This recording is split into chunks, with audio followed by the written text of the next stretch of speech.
آپ نے مکی مسجد کے اس فتنے کے بارے میں ضرور سنا ہوگا۔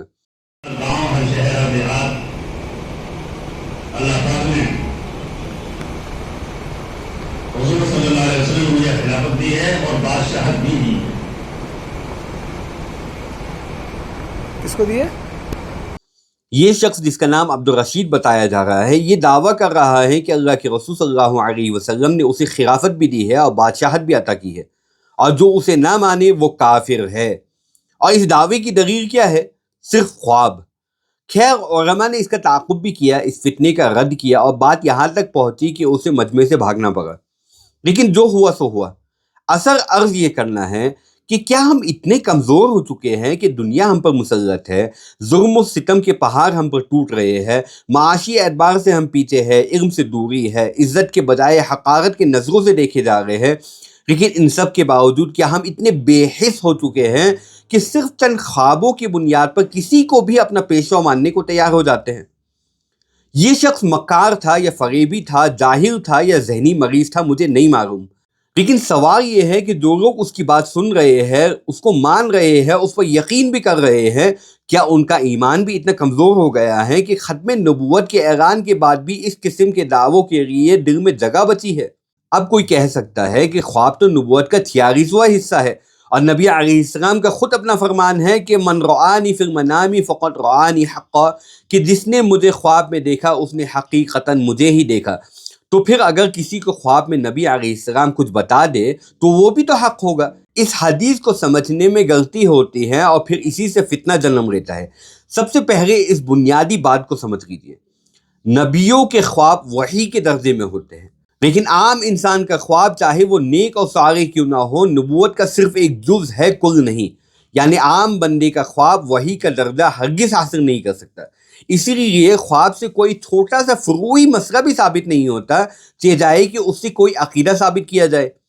امام جساس رحمۃ اللہ علیہ شرح مختصر التحاوی میں فرماتے ہیں لِأَنَّ الْأَحْكَامَ لَا تَثْبُتُ بِالْمَنَامَاتِ، یعنی احکام خوابوں سے ثابت نہیں کیے جاتے۔ خواب کا درجہ زیادہ سے زیادہ صرف بشارت اور نظارت کا ہے۔ اگر اچھا خواب دیکھا تو اللہ کا شکر ادا کرے، اگر برا خواب دیکھا ہے تو اسے تنبیہ سمجھے، وارننگ سمجھے، اللہ سے پناہ مانگے۔ لیکن دونوں صورتوں میں انسان کو زندگی آگے لے کر چلنی ہوتی ہے، کیونکہ at the end of the day life has to move on, کہیں بھی ہمیں رکنا نہیں ہے۔ خوابوں میں الجھ جانا، ان پر obsessed ہو جانا، ان سے دین کے اصول نکالنا، یہ سب غلط ہے۔ اب دوسری بات یہ ہے کہ حدیث کا مطلب یہ ہے کہ جس نے نبی علیہ السلام کو دیکھا اس نے واقعی نبی علیہ السلام کو ہی دیکھا، کیونکہ شیطان نبی کی صورت اختیار نہیں کر سکتا۔ لیکن اس سلسلے میں 3 باتیں سمجھنا ضروری ہے۔ پہلی بات تو یہ عرض ہے کہ نبی علیہ السلام کو بیداری میں کس نے دیکھا؟ صحابہ نے۔ تو اگر وہی صحابہ خواب میں نبی علیہ السلام کو دیکھتے تو وہ یقین کے ساتھ کہہ سکتے تھے کہ انہوں نے نبی ہی کو دیکھا ہے، کیونکہ انہوں نے اصل زندگی میں نبی کی صورت، ان کی ہیئت اور شخصیت دیکھی ہوئی تھی۔ لیکن ہمارا معاملہ ایسا نہیں ہے، ہم نے نبی علیہ السلام کو اپنی آنکھوں سے نہیں دیکھا۔ تو اگر خواب میں کوئی شخص نظر آئے اور انسان یہ گمان کرے کہ یہ نبی ہے، تو کس بنیاد پر وہ یقینی طور پر کہہ سکتا ہے کہ یہ نبی علیہ السلام کی ذات ہی تھی؟ امام شاطبی رحمۃ اللہ علیہ نے ایک بہت نفیس بات فرمائی ہے کہ نبی علیہ السلام نے یہ نہیں فرمایا کہ جس نے گمان کیا یا محسوس کیا کہ اس نے مجھے دیکھا تو اس نے حقیقت میں مجھے دیکھا، بلکہ یہ فرمایا کہ جس نے مجھے دیکھا میری اصل صورت میں، میری اصل حیات میں، اس نے مجھے ہی دیکھا۔ ان دونوں باتوں میں زمین و آسمان کا فرق ہے۔ صرف محسوس کر لینا، تصور کر لینا، خیال کر لینا کہ جس کو میں دیکھ رہا ہوں نبی علیہ السلام کی ذات ہے، یہ کافی نہیں۔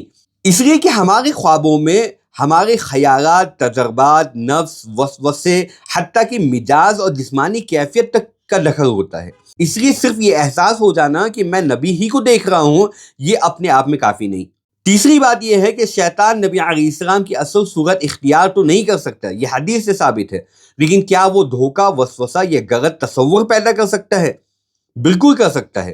وہ انسان کے دل میں یہ بات ڈال سکتا ہے کہ جس شخص کو تم خواب میں دیکھ رہے ہو یہ فلاں نبی ہے، یہ فلاں فرشتہ ہے، اور پھر انسان کو یقین ہونے لگتا ہے کہ ہاں واقعی یہی وہی ہستی ہے۔ یہ دونوں باتیں امام شاطبی رحمۃ اللہ علیہ نے اپنی کتاب الاعتصام میں نقل فرمائی ہے۔ خلاصہ یہ ہے کہ خواب کے ذریعے کچھ بھی ثابت نہیں کیا جا سکتا، بلکہ الہام کے ذریعے بھی نہیں ثابت کیا جا سکتا۔ ابھی حال فی الحال کے اندر عدنان رشید اور قادیانی حضرات کے درمیان میں ایک ڈیبیٹ ہوئی تھی، اور اس میں قادیانی حضرات یہی بات پیش کر رہے تھے کہ تحذیر الناس کی عبارت ہم پیش کر رہے ہیں آپ کے سامنے، جو قاسم نانوتوی رحمۃ اللہ علیہ کی کتاب ہے، اور بار بار وہ یہ بات کہہ رہا تھا یہ تو آپ کے نزدیک الہامی کتاب ہے اسے مانو، یہ تو الہامی کتاب ہے اسے مانو، حالانکہ ہمارے نزدیک نہ خواب حجت ہے نہ الہام حجت ہے۔ اگر کسی نے خواب میں دیکھا کہ نبی علیہ السلام اسے صدقہ کرنے کو کہہ رہا ہے یا ذکر کرنے کو کہہ رہا ہے تو وہ کر رہے، اس میں کوئی حرج نہیں، لیکن کس بنیاد پر؟ اس بنیاد پر نہیں کہ خواب نے کوئی حکم ثابت کر دیا، بلکہ اس بنیاد پر کہ صدقہ اور ذکر خود پہلے سے شریعت میں مشروع ہے۔ لیکن اگر کوئی بات خلاف شریعت ہو اور کوئی یہ کہے کہ مجھے خواب میں نبی علیہ السلام نے یہ کہا ہے تو اسے ہرگز قبول نہیں کیا جائے گا۔ کیوں؟ اس لیے کہ یہ ممکن ہی نہیں کہ جس نبی نے ہمیں خبر دی ہے کہ دین مکمل ہو چکا ہے، وہی نبی پردہ فرما جانے کے بعد اپنی ہی بات کے خلاف کوئی نئی بات سامنے لا دے۔ اس لیے امام شاطبی رحمۃ اللہ علیہ آخر میں ایک زبردست بات فرماتے ہیں کہ فَلَا يَسْتَدِلُّ بِالرُّؤْيَا فِي الْأَحْكَامِ إِلَّا ضَعِيفٌ مِّنَّا، یعنی احکام میں خواب کو حجت وہی شخص بنا سکتا ہے جو علمی اعتبار سے، استدلالی اعتبار سے، فکری اعتبار سے، ایمان کے اعتبار سے بہت ہی کمزور ہو۔ نبی علیہ السلام سے محبت تو ہر مسلمان کو ہے، لیکن نبی علیہ السلام سے محبت کا مطلب یہ ہرگز نہیں کہ نبی کے نام پر کوئی بھی ہمیں دھوکہ دے سکتا ہو۔ حدیث میں آتا ہے کہ لا یغدغ المؤمن بجحر واحد مرتين، کہ ایک ہی سوراخ سے ایک مومن کو 2 مرتبہ ڈسا نہیں جا سکتا۔ امت کو پہلے بھی دھوکہ دینے کی کوشش کی گئی ہے، مرزا غلام احمد قادیانی کے ذریعے، شکیر بن حنیف کے ذریعے، اور ایسے کتنے حضرات جو نبوت کی دعویٰ کرتے ہیں، مہدی ہونے کا دعویٰ کرتے ہیں، بلکہ بعض تو اللہ ہونے کا دعویٰ کرتے ہیں۔ لیکن ایک مسلمان ان تجربات سے سیکھتا ہے کہ ہر شخص جو دعویٰ کر رہے اور وہ خاص طور پہ خلاف شریعت ہو تو اسے جوتا مارا جائے، نہ کہ اس کی بات کو مانا جائے۔ ختم نبوت پر ہمارا ایمان ہے، اور یہ کوئی معمولی مسئلہ نہیں ہے۔ صحابہ اور علماء نے اس عقیدے کے لیے اپنی جانوں کو قربان کیا ہے، یہاں تک کہ امت میں جو سب سے پہلا اجماع وجود میں آیا وہ ختم نبوت کے مسئلے پر وجود میں آیا۔ نبی علیہ السلام کی 23 سالہ زندگی میں شہادتیں بھی ہوئی، جنگیں بھی ہوئی، اور صحابہ شہید بھی ہوئے، لیکن ان کی تعداد 259 کے قریب ہے۔ لیکن جب مسیلمہ کذاب کا فتنہ اٹھا تو 1200 سے زیادہ صحابہ نے اپنے جانوں کا نذرانہ پیش کیا۔ سوچیے، یہ صرف ایک سیاسی مقابلہ نہیں تھا، یہ عقیدے کی حفاظت کا مسئلہ تھا، یہ ختم نبوت کی حفاظت کا مقابلہ تھا۔ لہٰذا ہمیں اپنے آپ کو اتنا تو مضبوط بنانا چاہیے، علم کے اعتبار سے بھی، عقیدے میں بھی، بصیرت میں بھی، کہ کوئی بھی ایرا گیرا اٹھ کر ہمارے ایمان پر ڈاکہ نہ مار سکے۔